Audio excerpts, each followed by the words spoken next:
of the Illinois Department of Public Health. He oversees an agency comprised of more than 1,100 employees who are responsible for protecting the state's 12.4 million residents through the prevention and control of disease and injury. Prior to his appointment in 2003, our guest today was an attending physician in internal medicine at Stroger Hospital. He is a native of Chicago and received his undergraduate degree in chemistry from Grinnell College in 1987. Our guest today earned his master's degree in public health from the Harvard School of Public Health in 1991 and his medical degree from the University of Chicago in 1993. Ladies and gentlemen, please welcome to the City Club of Chicago the Director of the Illinois Department of Public Health, Dr. Eric Whitaker. Doctor?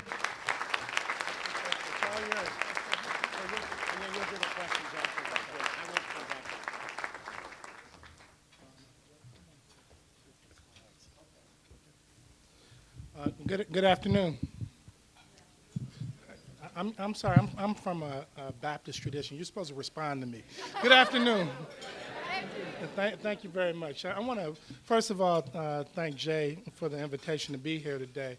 And as I start out talking about Baptist tradition, I want to thank you for not serving spinach, or as we talk about avian bird flu, no chicken. Is there any chicken here? Oh, well, I didn't eat. But in any case, Jay told me to be insightful. He told me to be informative. He told me to be short. So I will act in that spirit in terms of trying to talk about public health emergencies here in the state of Illinois. May I have the next slide, please? And what I hope to do is just tell you what a public health emergency is. Also to share with you two of the predominant exercises we've done here in the state of Illinois, which we're actually very lucky as a state because we're the only state in the union that has actually done two full-scale exercises in the last 3 to 4 years. No other state has done that, both for bioterrorism and also for pandemic flu preparedness. To talk about some of the challenges as we continue to try and meet the need for preparedness here in the state in terms of public health and preparedness, and to give some sense of the accomplishments we've done over the last 4 years. And lastly, some parting thoughts. Next slide.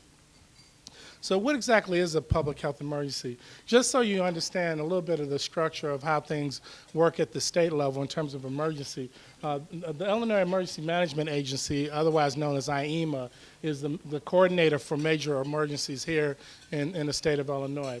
If there's an emergency that has some sort of public health focus, like pandemic flu, we as the health department move to the forefront and lead that effort for the state. And the thing that's important to know, that over time, the public health system had been disinvested in. And in fact, September 11th brought home the importance of public health. And since that time, throughout the country, millions and millions, if not billions of dollars have been poured into fortifying the public health system. Next slide, please. And the sort of emergencies we're talking about include bioterrorism, which of course would be something where someone tries to hurt our population here. We had a lot of work when anthrax was occurring in D.C. and elsewhere. Smallpox, also chemical terrorism that includes nerve agents, pandemic flu that you've heard a lot of since last December. Here in the state of Illinois, we also had the good fortune of being the first state actually in Northern America to have monkeypox, which at the time we didn't know whether or not it was something naturally occurring or whether or not it was a terrorist threat. It performs not unlike smallpox, which can be quite deadly. We also get involved if there are chemical accidents, like in downstate there was a plastics factory that blew up that we were the lead on. And lastly, if there's medical supplies that come from the CDC or elsewhere, we distribute them throughout the state in an efficient fashion. Next slide, please. And so we approach all of this work with what's known as an all hazards approach. That means that there isn't a certain way we approach pandemic flu versus a bioterrorism event. We approach every threat the same way and in a consistent way. We first have to identify and understand what exactly that threat is, and then figure out what population would be most at risk, and then go on to project the impact of that hazard on the general population as well as the high-risk populations. As we do that, we think through what needs to happen before the threat occurs as well as after. And a lot of planning goes into trying to minimize the event's effects. And lastly, we try and figure out what resources we need to meet our needs as a state. Next slide. And I just want to share with you some of the things that we've managed to put in place over the last. Some of these have been longstanding, but a lot of this has happened in the last 4 years. First, for us to know there's a threat, we have to be able to know where cases are throughout the state. So if an emergency room goes on bypass, we need to know that. If suddenly we see an influx of cases of a GI disease, a gastrointestinal disorder, we need to know that.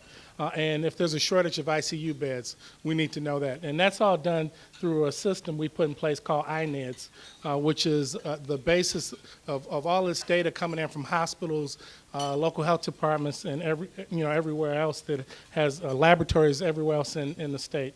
Also, our public health lab, which here we have 3 in the state, one here, one in Springfield, one in Carbondale, is the first line of defense. And as you might note, for public health crises, infectious disease, we've had a number of emergent infections over the last few years. I can tell you, since I've been in this job, there have been 4 new diseases no one taught me about in medical school. And in fact, the first week I started occurred with SARS. So I walked in the door and they handed me SARS. How about that for an introduction to public health? We also are part of IEMA's Emergency Operations Center that's based down in Springfield. We also are one of the first states, if not the first state, to have a public health emergency operations center, which essentially is a forward command center for senior public health officials in our department to gather information and to feed it to me, both recommendations as well as what's happening throughout the state, so that I can inform the governor about how we might approach a crisis. We also have our own cache of drugs. With anthrax, we have drugs that are in an undisclosed location that we can roll out to distribute throughout the state if we need it. And we're a part of the Centers for Disease Control National Drug Distribution Network called the Strategic National Stockpile. And so as we talk about pandemic flu and antivirals we might need, the Strategic National Stockpile would be the system by which we distribute those drugs throughout the state. And lastly, we have a number of different regional response teams. One deals with medical professionals, and it's called IMERT, the Illinois Medical Emergency Response Team. This team actually went to Louisiana during Hurricane Katrina, and in the Pete Maravich Dome there on the LSU campus set up what is now the largest field hospital in U.S. history. And it was all run by people from Illinois who were sent to assist the folks of Louisiana. And we've actually had families come back and thank us for helping their families when they're in need. We also have volunteer teams that include nurses, dentists, and others who just want to help to distribute drugs. Next slide, please. Some think that the state health department dictates to the local health departments what they should do. And I want to disabuse you of this notion, particularly with my colleague Terry Mason in the room. This is not a hierarchical relationship. The local health departments, like the Chicago Department of Public Health, do not work for me. They don't work for the state. They are responsive to the local board of health, and most of the 102 counties in the state have a local health department. Currently, there's 95 local health departments. Next slide, please. So this is not how it works. We tell them what to do. We do use the carrot and stick of money sometimes, though. Next slide. And Terry will tell you we're gentle with the stick. But the important thing to know is that that, it's helpful in terms of emergencies not to meet people for the first time during a crisis. And one of the things that you need to know is that every day our departments are communicating both from the state level to the local level. So our director's office, I'm always on the phone with Terry Mason here in Chicago about what's happening. Our infectious disease folks are talking about right now E. coli together. In immunizations as well as laboratories and any of the other foci in our agency. Next slide, please. And we also have a health alert network that exchanges information from the state that we might get from the CDC to FDA or others or from ourselves, that we exchange information with local health departments. Because in every crisis, communication is always a thing that ends up being an Achilles heel. So we work hard at being able to communicate. Next slide. So I just wanted to share with you of the two different types of public health emergencies. One is a bioterrorism event. And, as I was trying to think about this talk, I remember when Lon Monk, the governor's chief of staff, called me and said, the governor wants you to take this job. Oh, yeah, by the way, you're the head of bioterrorism. And you have this big exercise that's happening in 6 weeks, and you're totally responsible. I got to go now. I mean, and I was like, wait. And the thing that was interesting about this is I come in, I'm the only person not packing a gun amongst all of these CIA, and and I like to tell people I'm a country doctor from the south side of Chicago.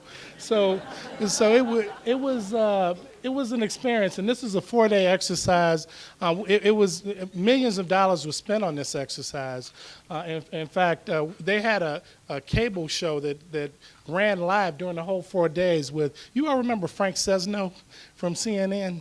He was the moderator of the cable access, and they would give information. They would also purposely give bad information on the cable show that you would have to go out and respond to.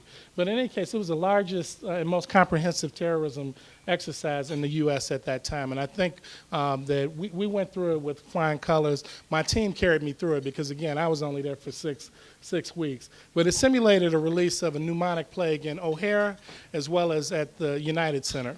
So as you can imagine, if you did that, you could have some pretty dreadful results. And included all sorts of government folks at the federal, the state, and local levels.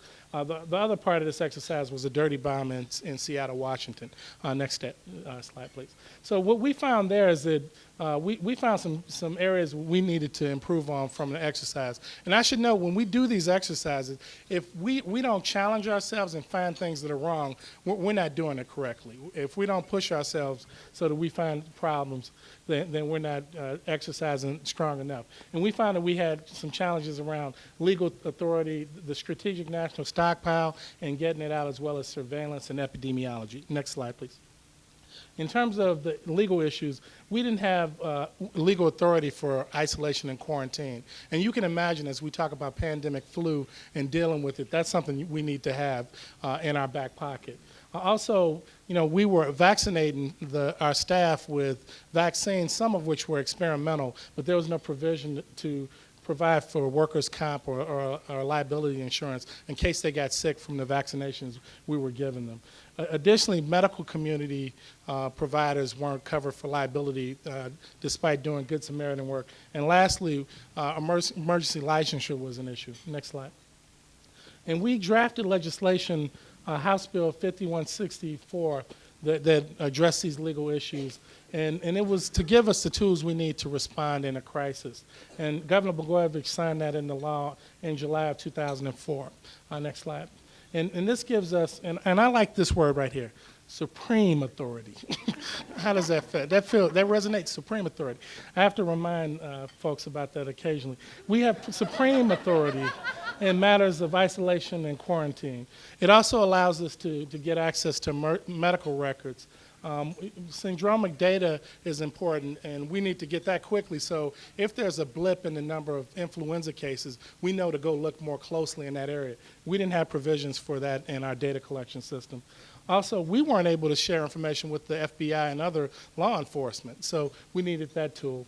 And in a lot of instances, we will have individuals working outside of the scope of their services. So we may not have a pharmacist distribute medicine. We may have a nurse do that. So they need to have allowances through the Department of Professional Regulation. Next slide.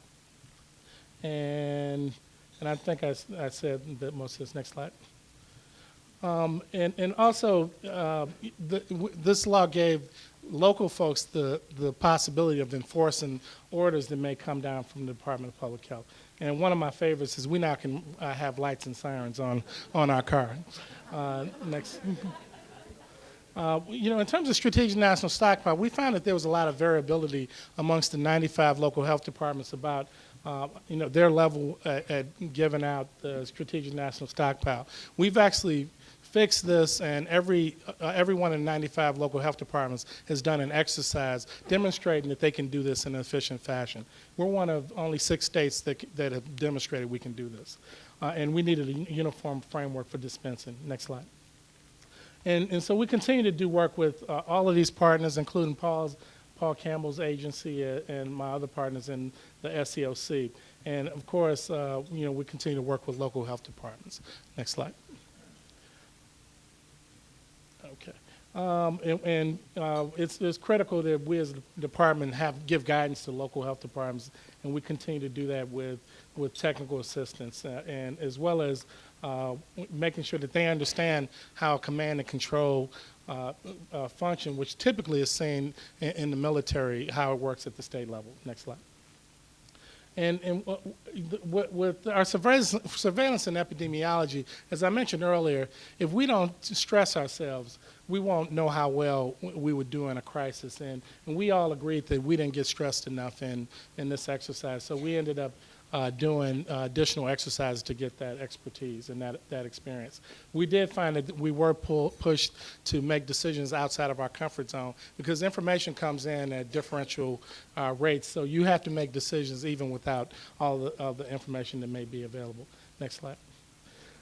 Now, I'm switching gears here to talk about pandemic flu, and I stole this from a colleague, Chris Cosmos, at the City Department of Public Health. And this is Donald Duck, who's on the ground here at the Magic Kingdom, and we were hoping this is not how we found out about avian bird flu. Donald Duck took a dive. Next slide. And I just wanted to briefly talk about some characteristics of influenza and talk about our preparedness work. Next slide. And before I do that, this is a slide, you don't need to read it. This is a slide to say you can't eat chicken if you cook it.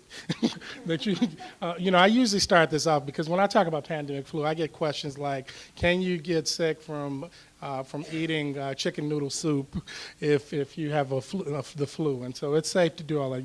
You have to cook it. Also be sure to not eat raw eggs that may be exposed to an area endemic in H5N1. So just wanted to get that out of the way because I know this is all on your mind, especially since you ate chicken, and I didn't. Next slide. Seasonal flu, I think we don't pay enough attention to seasonal flu. And the difference between the seasonal flu that we get, there's some circulating subtypes that came from the previous iterations of pandemic flu. And there's this concept called antigenic drift. So it's a subtle change in the genetics of the virus such that populations continue to have immunity. So it's not a new virus, it's a subtle change. And you can continue to have the respiratory syndrome that we all associate with flu, and it's spread by respiratory secretions from an infected person. Next slide. It's nothing to sneeze at, and I don't mean that, and that was bad, wasn't it? Nationwide we have about 36,000 people who have seasonal flu. In fact, this state, we have about 3,000 people who die of flu and pneumonia a year. So as many people who died in the World Trade Center die in this state right now from influenza. So we should take it more seriously than we do it. It occurs, as you probably know, in December through March here in the States. And there's more information on the CDC website or our own website if you're interested. Next slide.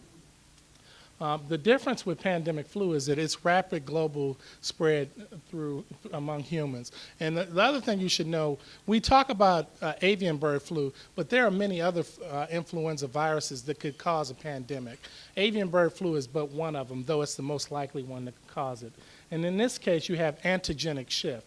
The gene shifts so much that you don't have immunity to it anymore. And that's why most people are susceptible to it. And about every 30 years or so, we have a pandemic. And it's been about 39 years now. So some would argue that we're due for one right now. The question is not if it's going to happen, but when and how severe it will be. And we don't know the answer to that question. We do think the impact is going to be huge and cause huge social dislocations because it can occur in waves over a long period of time. And just think about in your own businesses, if 40% of your staff did not show up at work, could you do your critical functions? Just ask yourself that question. That's why this frightens me. Next slide. And again, from what we've learned from previous pandemics, it likely will be transmitted also through respiratory drops. A 2-day average incubation period with the possibility of you transmitting it before you have symptoms. So you may be transmitting it before you have symptoms. And the highest risk for transmission will be in those first 2 days after symptom onset. And I don't know if your kids are vectors, but mine are little vectors. And in this case, and vector is someone who carries a disease. The kids are typically the ones that will shed the most virus and have the greatest risk of transmission. Next slide. And we don't know what the impact will be. The worst case will be 1918, where millions of people died. And we've had milder pandemics in 57 and 68. Next slide. We've done some modeling based on the low range being the later pandemics and the high range being at the upper edge, like 1918. And we can get as high as 1 million people in this state who are hospitalized, and again, hundreds of thousands of people who died. In the exercise we did called FluX 2006, we ended up with 73,000 people dying in that exercise. Just think about that, 73,000 people. That's a whole lot of folks. Next slide. And of course, I wouldn't be a public health person if I didn't tell you need to do what your mother told you, wash your hands, and have good respiratory hygiene. Again, if people are out there at risk for seasonal influenza, you should get a flu shot. And social distancing, staying at home when you're sick, staying away from work is important. And lastly, what has been found, those hospitals in dealing with SARS, those hospitals that did a good job of infection control during times where there were no crises were the ones that did well when there was a crisis. So again, hospital respiratory precautions is important for all the staff. Next slide. And not unlike Katrina, where we saw what really could happen when everything goes wrong, we have to pay particular attention to those who are vulnerable, those who are medically underserved, those who are homebound, the disabled, congregate living facilities, prisons, state mental institutions, nursing homes, people with language barriers, and also marginalized populations that don't have that social network to help pull them through a crisis. Next slide. And I'm concerned certainly about how this will get here. We know that migratory birds may be one way it happens. International travel certainly is a concern. I don't know how many of you all were listening when we just had this recent mumps epidemic in Iowa and some cases here. There were 2 people on a plane that caused hundreds of cases in multiple states. So, the international travel as we become more global is a true concern. Next slide. And these are some fancy maps to show you how birds migrate. Next. Again, international travel. Next slide. And we have 2 major goals. One is to we got simple goals. One is make sure that people stay out of the hospital and don't die. That sounds like a laudable goal for any public health intervention.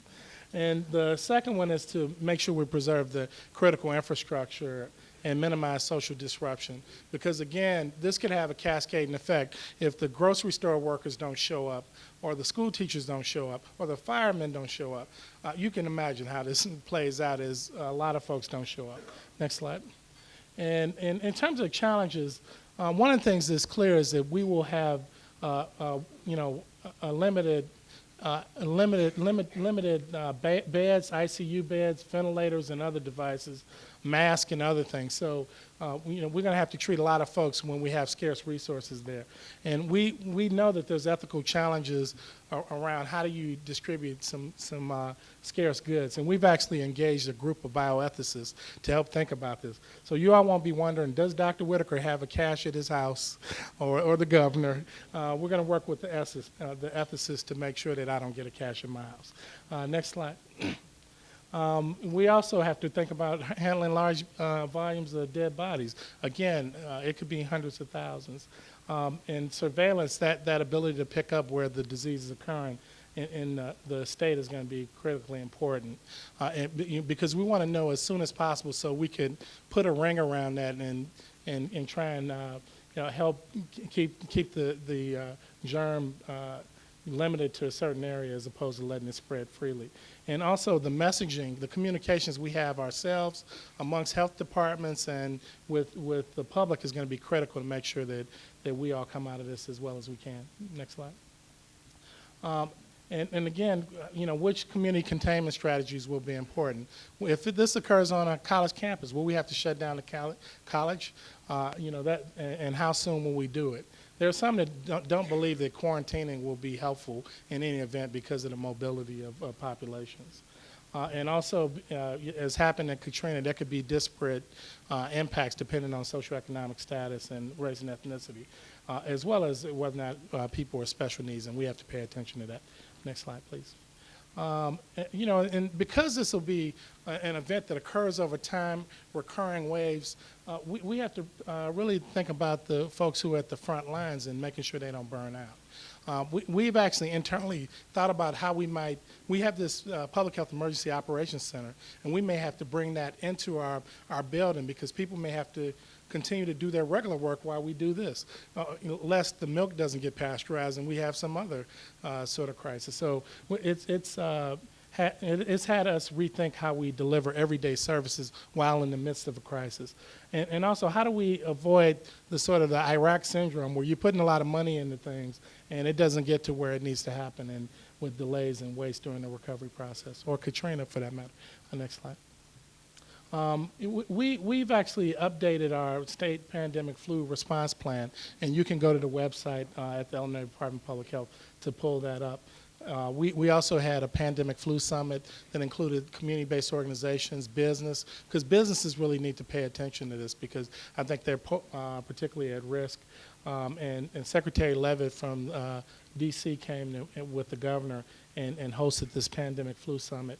We've done multiple exercises and had a full-scale exercise, again, as I mentioned earlier. Next slide.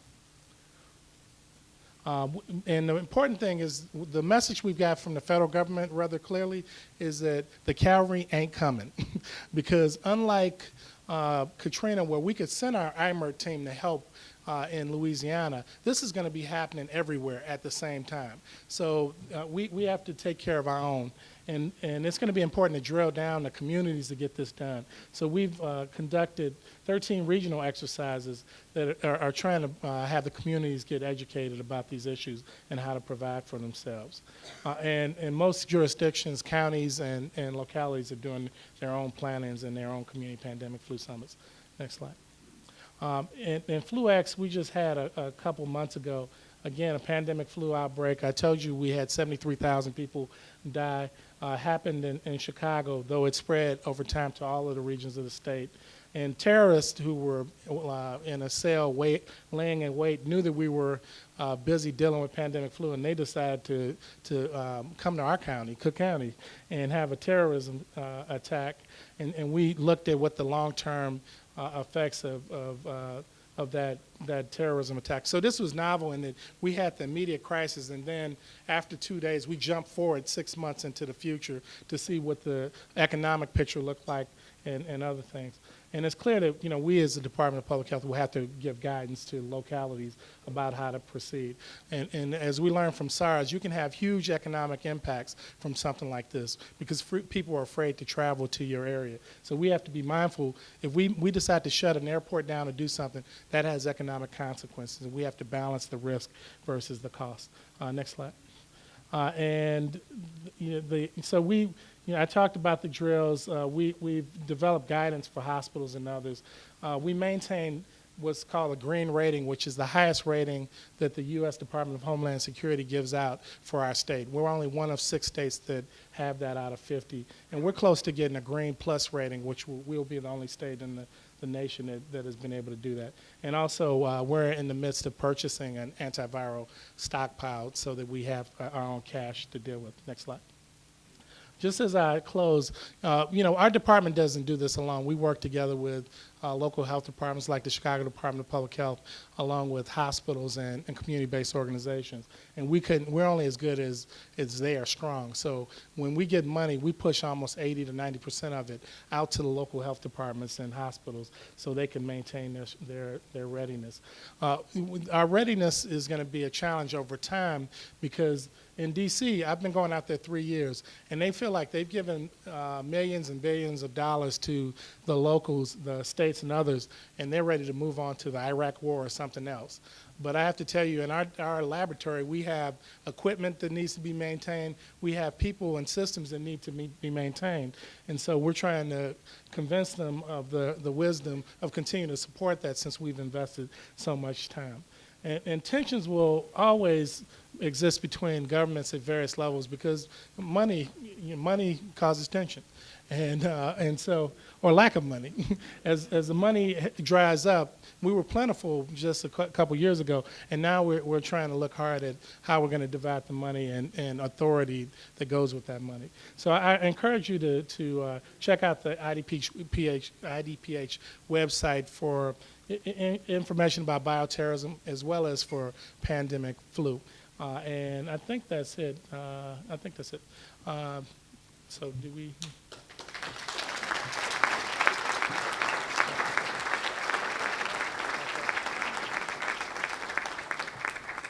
Dr. Whitaker, if you happen to take any questions, just go to that microphone where Joyce is, say your name, ask your question, we'll answer it. I might answer it.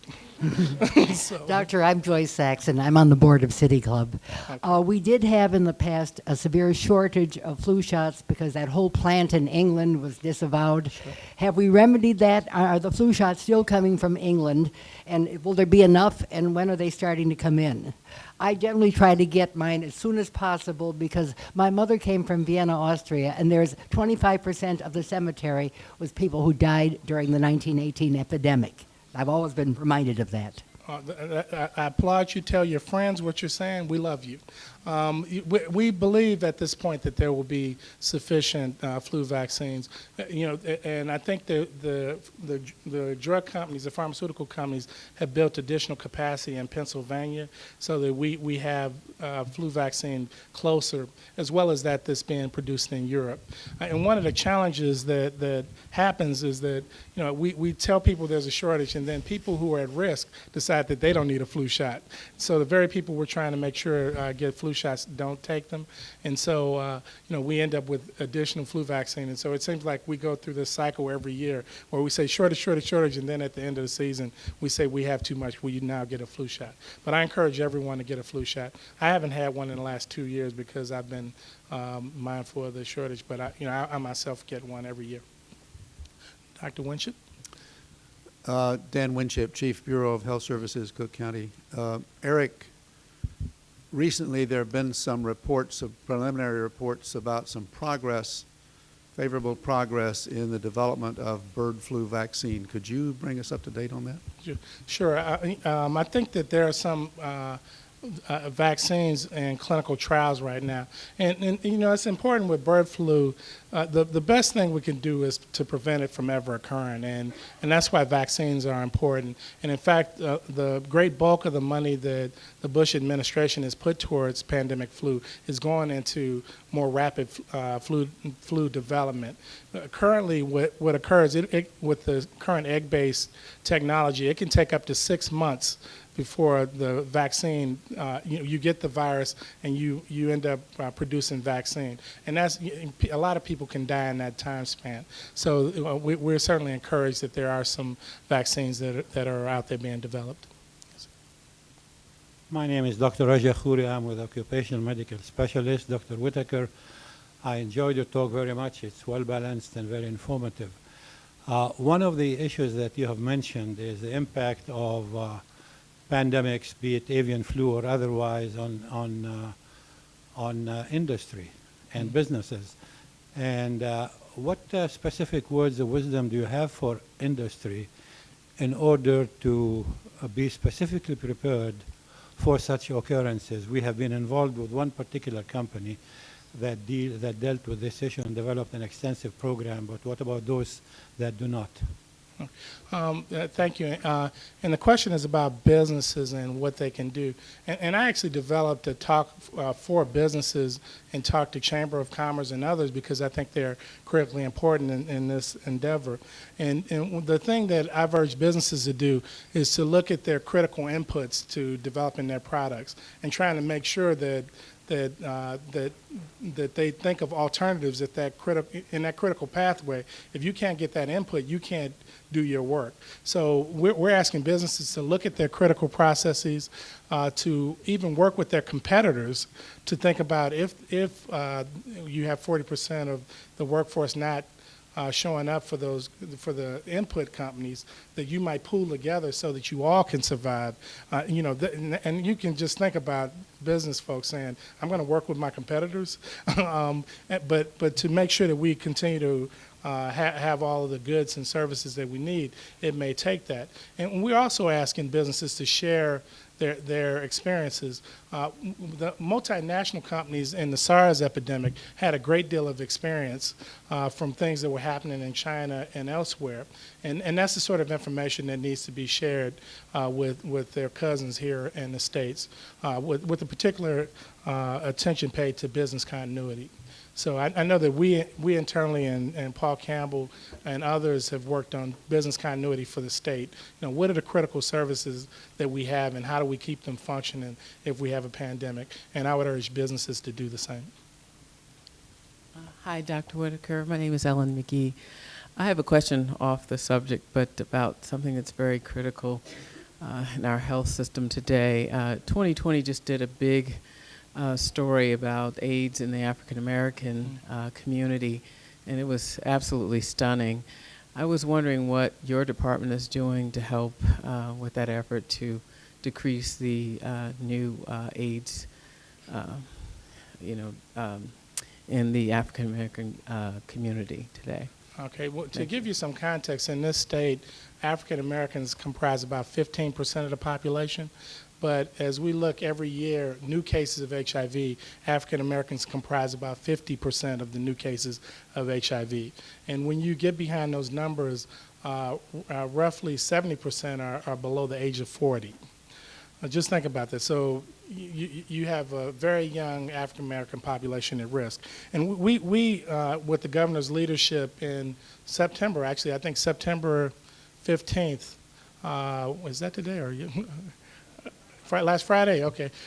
We started a project called BASUA that the governor inaugurated then, Brothers and Sisters United Against HIV/AIDS. And it's a multi-pronged effort at getting African Americans knowledgeable about HIV/AIDS.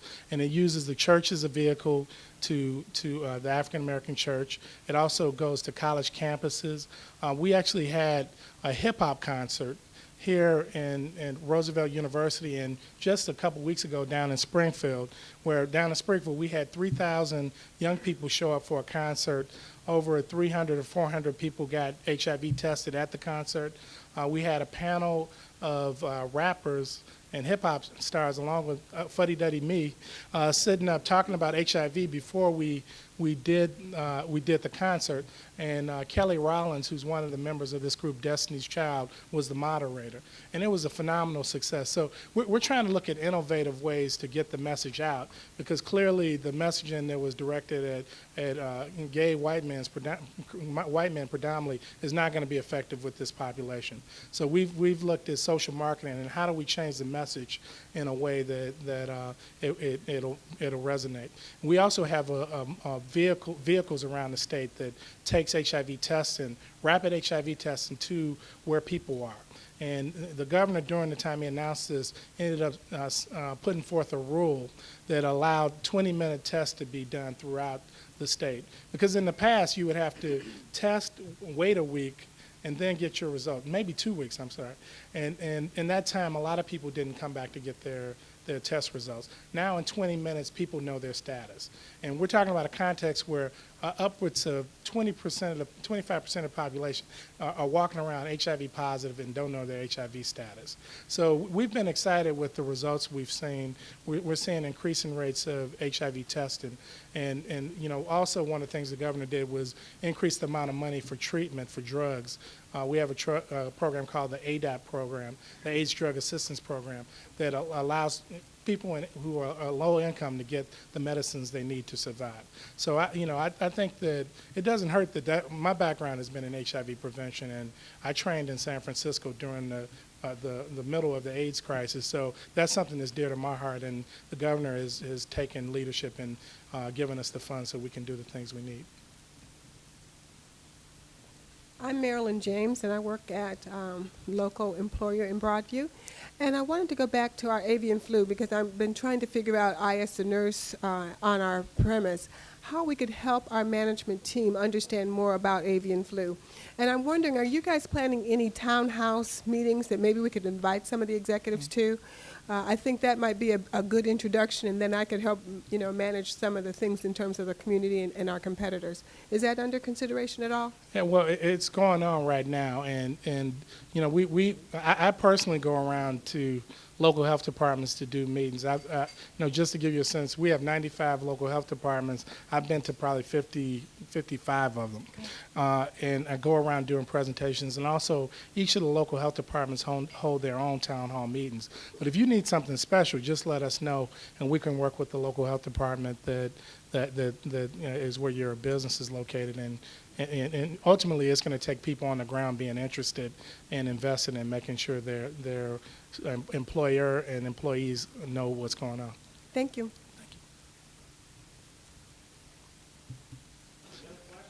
I was like, did I depress people that much? Jeez Louise.